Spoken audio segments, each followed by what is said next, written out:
A Territory court has heard family of a man charged with murder underwent violent traditional punishment in a bid to end unrest in a remote community.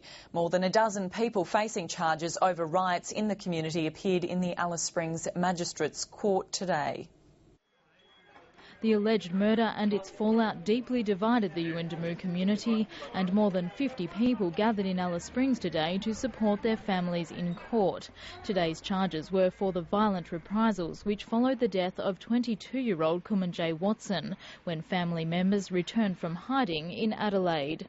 6 members of Yuendumu's Watson family pleaded guilty to taking part in last week's riot and going armed in public. They include the young man's mother, Jill Watson, father Lawrence Watson, brothers Derek and Sebastian Watson, and uncle and widely respected elder Tommy Watson.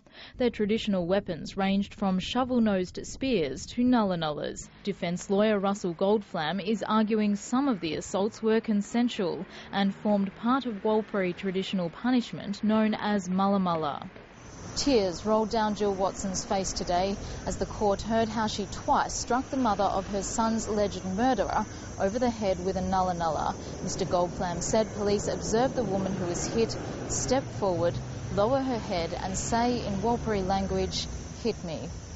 Mr Goldflam said many in the Yuendumu community felt that tighter restrictions under the Northern Territory intervention were inhibiting the practice of customary law. He told the court it's caused enormous anguish in this community and that the new paradigm is only now being felt. He said senior men from both families say the conflict is now over and they'll tell their families to stop fighting. More than 20 people are facing charges over 2 riots.